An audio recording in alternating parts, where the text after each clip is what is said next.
ಹರಹೇ ಓಂ. ಎಲ್ಲರಿಗೂ ನಮಸ್ಕಾರ. ಸಣ್ಣ ಕಥೆ, ಒಳ್ಳೆಯ ಸಂದೇಶ.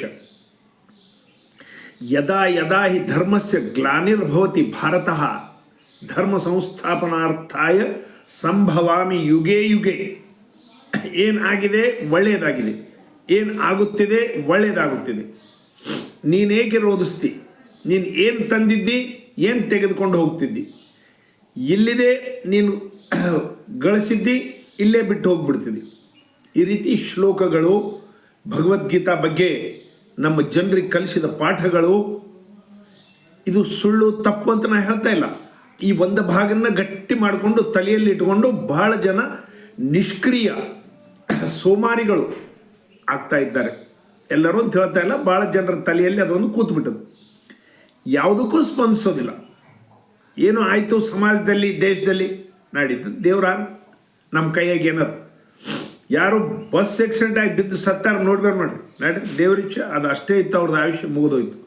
ನಿಮ್ಮ ಬಳಗದವ್ರು ದವಾಖಾನೆಗೆ ಬಿದ್ದಾರ, ಒದ್ದಾಡಿ ಸಾಯ್ಲಿಕ್ಕತ್ತಾರ. ಏನು ಮಾಡ್ಲಿಕ್ಕೆ ಆಗ್ತದೆ? ಅವ್ರವ್ರ ಪ್ರಾರಬ್ಧ, ಅವ್ರವ್ರ ಕರ್ಮ ಅವರು ಅನುಭವಿಸ್ತಾರೆ. ಎಲ್ಲ ನಿಷ್ಕ್ರಿಯ ನಿಷ್ಕ್ರಿಯ ನಿಷ್ಕ್ರಿಯ ಸೋಮಾರಿತನ. ಸುಮ್ಮನೆ ಆರಾಮ್ ಮನೆಯಲ್ಲಿ ಮಲಗಿರೋದು, ಎಲ್ಲದಕ್ಕೂ ದೇವ್ರ ಮೇಲೆ ಹಾಕಿಬಿಡೋದು. ಈ ಸ್ವಭಾವ ಜನರಲ್ಲಿ ಅಲ್ಲಲ್ಲಿ ಯಾಕೆ ಬಹಳ ಕಡೆ ಕಾಣಿಸ್ತಾ ಇದೆ. ಇದು ಹೀಗಾಗಬಾರ್ದು. ಇದು ಗೀತಾ ಒಳಗೆ ಹೇಳಿದ್ದಲ್ಲ, ನೀವು ಕರ್ಮಣ್ಣೇ ವಾದಿಕಾರಸ್ಥೆ ಮಾಫಲೇಶು ಕದಾಚನ. ನೀನು ಕರ್ಮ ಮಾಡು, ಫಲದ ಅಪೇಕ್ಷೆ ಮಾಡಬೇಡ ಅಂಥೇಳಿ, ಪುರುಷಾರ್ಥ ಮಾಡು ಅಂಥೇಳಿ ಹೇಳಿದ್ದಾರೆ. ಕರ್ಮಯೋಗದ ಬಗ್ಗೆನೇ ಹೇಳಿದ್ದಾರೆ. ಸ್ವಾಮಿ ವಿವೇಕಾನಂದರ ಸಹಿತ ಅದನ್ನೇ ಹೇಳಿದ್ದಾರೆ. ಇವರೆಲ್ಲರೂ ಹೇಳಿದ್ದನ್ನು ಬಿಟ್ಟು ಈ ನಿಷ್ಕ್ರಿಯತೆ ಜನರಲ್ಲಿ ಏನು ಬರ್ತಾ ಇದೆ, ಇದು ಗೀತದ ಮೇಲೆ ಆಧಾರವಾಗಿ ಹೇಳ್ತಕ್ಕಂಥ ನಿಷ್ಕ್ರಿಯತೆ, ಇದು ಮಹಾ ತಪ್ಪು. ಪರಿಸ್ಥಿತಿ ವಿರುದ್ಧ ಇರ್ಬೋದು, ಪರಿಸ್ಥಿತಿ ನಿಮಗೆ ವಿರುದ್ಧ ಇರ್ಬೋದು, ಅದರ ಮೇಲೆ ನಿಂದಿರ್ತಕ್ಕಂಥ ಧೈರ್ಯ, ಪ್ರಾಮಾಣಿಕ ಪ್ರಯತ್ನ ನಿಮ್ಮದು ಕಂಪಲ್ಸರಿ ಆಗಿರಬೇಕು. ಮಳಿಗಳು ಬಂದು ಭಯಂಕರ ಇದಾಗಿಬಿಟ್ರೆ ಏನು ಮಾಡ್ತಾವ, ಎಲ್ಲ ಪಕ್ಷಿಗಳು ತಮ್ಮ ತಮ್ಮ ಗೂಡಿಗೆ ಹೋಗ್ತಾವಂತ. ಅದರ ಹದ್ದು ಒಂದು ಮಹಾಗರುಡ ಇರ್ತದೆ, ದೊಡ್ಡ ಹದ್ದು. ಅದು ಈ ಮೋಡಗಳನ್ನು ಸೀಳಿ ಒಳಗಲಿಂದ ಮ್ಯಾಲೆ ಹೋಗಿ ಆ ಮೋಡದ ಮ್ಯಾಲೆ ನಿಂದಿರ್ತದೆ. ಆ ಪರಿಸ್ಥಿತಿಯನ್ನು ಕೆಳಗೆ ಮಾಡಿ ತಾನ ಮ್ಯಾಲೆ ನಿಂದಿರ್ತದೆ. ಮೋಡಗಳಿಗೆ ಹೇಳ್ತದೆ, ಬೀಳು ಎಷ್ಟೊತ್ತು ಬೀಳ್ತೀವಿ, ಮಳೆ ನೋಡಮ್ಮ ಹಿಂದಾಡಿಗೆ ನಿಂದು ಶಾಂತ ಆದ್ಮೇಲೆ ನಾನು ಕೆಳಗೆ ಬರ್ತೀನಿ ಅಂತೇಳಿ. ಮೋಡಗಳ ಮೇಲೆ ಹೋಗಿ ನಿಂದಿರ್ತಕ್ಕಂಥ ಪರಿಸ್ಥಿತಿ, ಮೇಲೆ ಹೋಗಿ ನಿಂದಿರ್ತಕ್ಕಂಥದ್ದು, ಆ ಒಂದು ಧೈರ್ಯ ಅದರಲ್ಲಿ, ಆ ಸಾಹಸ ಅದರಲ್ಲಿ ಇರ್ತದೆ. ಅದರ ಮೇಲೆ ಕೂತು ಕಾಗಿ ಕುಕ್ಕುತ್ತಿರ್ತದೆ. ಒಮ್ಮೊಮ್ಮೆ ಆ ಕಾಗಿಗೆ ಅದೇನೋ ಅಂಬೋದಿಲ್ಲ, ಇಷ್ಟು ಎತ್ತರ ಕಾರಿ ಬಿಡ್ತದ, ಅಲ್ಲಿ ಆಕ್ಸಿಜನ್ ಕಡಿಮೆ ಇರ್ತದೆ, ಕಾಗಿ ಸುಮ್ಮನೆ ಗಾಬರಿ ಬಿದ್ದು ವಾಪಸ್ ಬಂದುಬಿಡ್ತದೆ. ಅಂದರೆ ನಾವು ಸಹ ಜೀವನದಲ್ಲಿ ನಮ್ಮ ಇಷ್ಟು ಪ್ರಮಾಣದಲ್ಲಿ ಎತ್ತರ ಬೆಳೆದು ಬಿಡಬೇಕು. ನಮ್ಮ ನಿಂದೆ ಮಾಡೋರು, ನಮ್ಮ ವೈರಿಗಳು, ನಮ್ಮನ್ನು ತಪ್ಪು ಕಂಡಿಡೋರು, ಅವರು ನಮ್ಮ ಕಡೆ ನೋಡಲಿಕ್ಕೂ ಸಾಧ್ಯ ಆಗೋದಿಲ್ಲ, ಅಷ್ಟು ಎತ್ತರದಲ್ಲಿ ಬೆಳೆದು ಬಿಡಬೇಕು. ಈ ರೀತಿ ಮಕ್ಕಳಿಗೆ ಕಥೆಗಳನ್ನು ಹೇಳಬೇಕು. ಈ ರೀತಿ ಮಕ್ಕಳನ್ನ ಸಾಹಸವಾಗಿ ಮಾಡಬೇಕು. APJ ಅಬ್ದುಲ್ ಕಲಾಂ ಅವರು ಪೇಪರ್ ಮಾಡ್ತಾಯಿದ್ರು. ಪರಿಸ್ಥಿತಿ ಭಯಂಕರ ಗಂಭೀರವಾಗಿತ್ತು. ಅವ್ರದ್ದು ರಾಷ್ಟ್ರಪತಿ ಆದರು. ಅಂಬೇಡ್ಕರ್ಗೆ ಶಾಲೆಗೆ ಒಳಗೆ ಪ್ರವೇಶ ಕೊಡಲಿಲ್ಲ. ಭಯಂಕರ ಪರಿಸ್ಥಿತಿ ಅವ್ರಿಗೆ ವಿರುದ್ಧ ಇತ್ತು. ಆ ಪರಿಸ್ಥಿತಿ ಮೇಲೆ ನಿಂತರು. ಅವರು ನಮ್ಮ ಸಂವಿಧಾನವನ್ನು ರಚನೆ ಮಾಡಿದರು. ಅವರ ಲೈಬ್ರರಿಯಲ್ಲಿ 30,000 ಗ್ರಂಥಗಳಿದ್ದು, ಭಯಂಕರ ಜಗತ್ಪ್ರಖ್ಯಾತ ಮೇಧಾವಿಗಳಲ್ಲಿ ಅವರು ಒಬ್ಬರು. ನರೇಂದ್ರ ಮೋದಿ ಹೋಟೆಲ್ದಲ್ಲಿ ಚಹಾ ಮಾರ್ತಿದ್ರು. ಪರಿಸ್ಥಿತಿ ವಿರುದ್ಧವಾಗಿತ್ತು. ಆ ಪರಿಸ್ಥಿತಿಯನ್ನು ಅಧಿಗಮಿಸಿದ್ರು. ಇವತ್ತಿನ ದಿವಸ ಜಗತ್ಪ್ರಖ್ಯಾತಿ ಮಾನವನಾಗಿ ಅವರು ನಿಂತಿದ್ದಾರೆ. 74 ವಯಸ್ಸಿನಲ್ಲಿ ಸಹಿತ 18 ತಾಸು ದುಡಿತಕ್ಕಂಥ ಆರೋಗ್ಯ ಮತ್ತು ಮನಸ್ಥಿತಿಯನ್ನು ಬೆಳೆಸ್ಕೊಂಡಿದ್ದಾರೆ. ಮೊನ್ನೆ ಎಲ್ಲರೂ ಅವರು ಮೆಜಾರಿಟಿ ಬರಲಿಲ್ಲ, ಬಿಟ್ಟು ಬಿಡ್ತಾರೆ ಏನಂದ್ರು. ಬಿಟ್ಟಿಲ್ಲ, ಸಾಹಸ ಮಾಡ್ತೇನೆ ಅಂಥೇಳಿ ಮತ್ತೆ ಗೌರ್ಮೆಂಟ್ ನಡೆಸ್ಲಿಕ್ಕತ್ತಾರೆ. ಮತ್ತೆ ನಗು ನಗುತ್ತಾ ಕೆಲಸ ಮಾಡ್ತಾ ಇದ್ದಾರೆ. ಇವನ್ನೆಲ್ಲ ನಮ್ಮ ಮಕ್ಕಳಿಗೆ ಹೇಳಬೇಕು. ಇದನ್ನೆಲ್ಲ ಆದರ್ಶ ಕಲಿಬೇಕು. ಒಮ್ಮೆ ಒಂದು ಬೋಟ್ನಲ್ಲಿ ಕೂತು ಕೆಲವು ಹುಡುಗರನ್ನು ಕರ್ಕೊಂಡು ಹೋಗ್ಬೋದು. ಸ್ಕೂಲ್ ಟೀಚರ್ ವಿಹಾರಕ್ಕೆ ಹೋಗಿದ್ರು. ಸಮುದ್ರದಲ್ಲಿ ವಿಹಾರ ಹೇಗೆ ಹೋಗಿ ಬರೋಣ 1 ಕಿಲೋಮೀಟರ್ ಒಳಗಡೆ ಅಂಥೇಳಿ. ಒಳಗಡೆ ಹೋದ್ಮೇಲೆ ಆ ಬೋಟಿಗೆ ರಂಧ್ರ ಬಿತ್ತು. ಒಳಗೆ ನೀರು ಬರಲಿಕ್ಕೆ ಪ್ರಾರಂಭ ಆಯಿತು. ಓಹೋ, ಹುಡುಗರೆಲ್ಲ ಅಳ್ಳಿಕ್ಕಂತರು, ದೇವರ ರಕ್ಷಣೆ ಮಾಡೋ, ಭಗವಂತ ರಕ್ಷಣೆ ಮಾಡೋ, ಇನ್ನೇನು ನಾವು ಸಾಯ್ತೀವಿ ಅಂತೇಳಿ.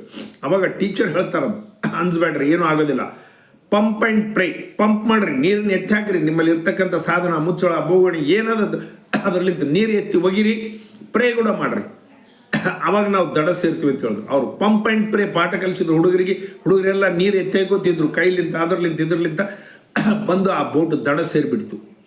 ಅದಕ್ಕೆ ಹೇಳ್ತಾರೆ, ಪ್ರಯತ್ನ ಅಂತೇ ಪರಮೇಶ್ವರ. ಪ್ರಯತ್ನ ಅಂತ ಆದಮೇಲೆ ಮಾತ್ರ ಪರಮೇಶ್ವರನ ಧ್ಯಾಸ ಮಾಡು, ನಮ್ಮ ಶಾಸ್ತ್ರಗಳೇ ಹೇಳ್ತಾವೆ. ಅದೇ ಪ್ರಕಾರ ವಿವೇಕಾನಂದರು ಹೇಳ್ತಾರೆ, ಎಲ್ಲ ಭಗವಂತ, ಎಲ್ಲ ದೇವ್ರಿಚ್ಛೆ, ನಮ್ಮ ಕೈಗೆ ಏನೇನ್ರಿ ದೇವ್ರು ಮಾಡಿಸ್ತಾನೆ, ಅದಾನ್ರಿ ಸಮರ್ಥ, ನಾವೇನು ಗಿಡ ಎಲೆ ಅಳ್ಳಾಡೋದಿಲ್ಲ. ಈ ಎಲ್ಲ ಹೇಳ್ತಕ್ಕಂಥದ್ದು ಮೂರ್ಖತನ. ಎಲ್ಲ ದೇವರೆಂಬುದು ಮೂರ್ಖತನ, ಸ್ವಾಮಿ ವಿವೇಕಾನಂದರು ಹೇಳ್ತಾರೆ. ಅದೇ ಪ್ರಕಾರ ಎಲ್ಲ ನಾನೇ ಮಾಡ್ತೇನೆ, ನನ್ನಿಂದ ಸಾಧ್ಯ, ನಾನು ಮಾಡಿದರೆ ಆಗ್ತದೆ ಅಂಬುದು ಅಹಂಕಾರ. ಎಲ್ಲ ದೇವರೆಂಬುದು ಮೂರ್ಖತನ, ಎಲ್ಲ ನಾನೆಂಬುದು ಅಹಂಕಾರ. ಇದು ನಮ್ಮ ಹುಡುಗರಿಗೆ ಕಲಿಸ್ಬೇಕು. ಹುಡುಗರು ಈ ರೀತಿ ತಯಾರಾಗಬೇಕು. ನೋಡ್ರಿ, ಹಿಂದಿ ಒಳಗೆ ದೋಸ್ತ್ ಅಂತಕ್ಕಂಥ ಹಳೆ ಸಿನಿಮಾದಲ್ಲಿ ಒಂದು ಹಾಡದು. ಅದು ಒಂದು ಗಾಡಿಲಿತ್ತೇನಪ್ಪ ಅಂದ್ರೆ ಆತ ಕಲಿಸ್ತಾನೆ.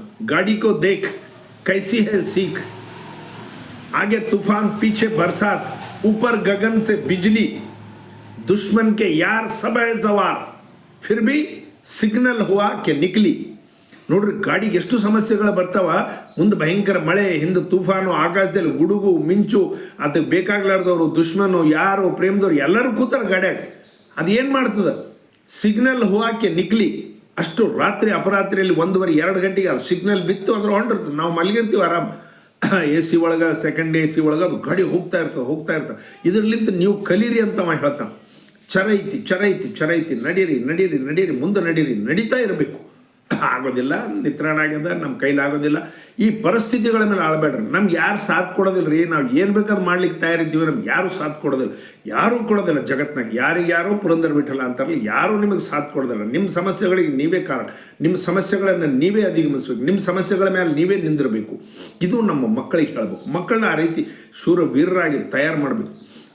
ಹಿರೋಶಿಮಾ ನಾಗಾಸಾಕಿ ಮೇಲೆ ಅಮೆರಿಕದವರು ಬಾಂಬ್ ಹಾಕಿದ್ರು. 1,000 ವರ್ಷ, 1000 years ಅಲ್ಲಿ ಹುಲ್ಲಿನ ಕಡ್ಡಿ ಬೆಳೀಲಿಕ್ಕೆ ಸಾಧ್ಯ ಇಲ್ಲ. ಅಷ್ಟು ಡೀಪ್ ಮಣ್ಣು ಒಳಗೆ ಅದರದ್ದು ಪಾಯ್ಸನಿಂಗ್ ಆಗಿಬಿಡ್ತು. ಇವತ್ತಿನ ದಿವಸ ಅಲ್ಲಿ ಹಿರೋಶಿಮಾ ನಾಗಾಸಾಕಿ ಒಳಗೆ ಅದೇ ಜಾಗದಾಗ ಎಲ್ಲಿ ಬಾಂಬ್ ಹಾಕಿದ್ರು ಅಲ್ಲೊಂದು ವನ ಮಾಡಿದ್ದಾರ. ಅಲ್ಲಿ ಇಷ್ಟು ಸುಂದರ ಹೂವುಗಳಾಗ್ತಾವ. ಆ ಫ್ಲವರ್ಸ್ ಜಗತ್ತಿನ ಎಲ್ಲ ಕಡೆ ಇರ್ತಕ್ಕಂಥ ಫ್ಲವರ್ಸ್ ಆ ಒಂದು ಶಾಂತಿವನ, ಪೀಸ್ ಪಾರ್ಕ್ ಅಂತ ಮಾಡ್ಯಾರ, ಅದರಲ್ಲಿ ಸಿಗ್ತಾವೆ. ನೋಡ್ರಿ, ಅವ್ರ ಸಾಧನೆ, ಅವ್ರ ಸಾಹಸ, ಅವ್ರದ್ದು ಪ್ರಯತ್ನ, ಜಾಪಾನೀಸ್ ಆಗಲಿ, ಚೈನೀಸ್ ಆಗಲಿ, ಬೇರೆ ದೇಶದವರಾಗಲಿ, ಅವರು ಕರ್ಮಯೋಗಿಗಳಾಗಿದ್ದಾರೆ, ಕೆಲಸ ಮಾಡ್ತಿರ್ತಾರೆ. ಚರೈತಿ ನಡೀರಿ. ಇದು ನಮ್ಮ ಯೂತ್ಸ್ ಕಲ್ಕೊಳ್ಬೇಕು.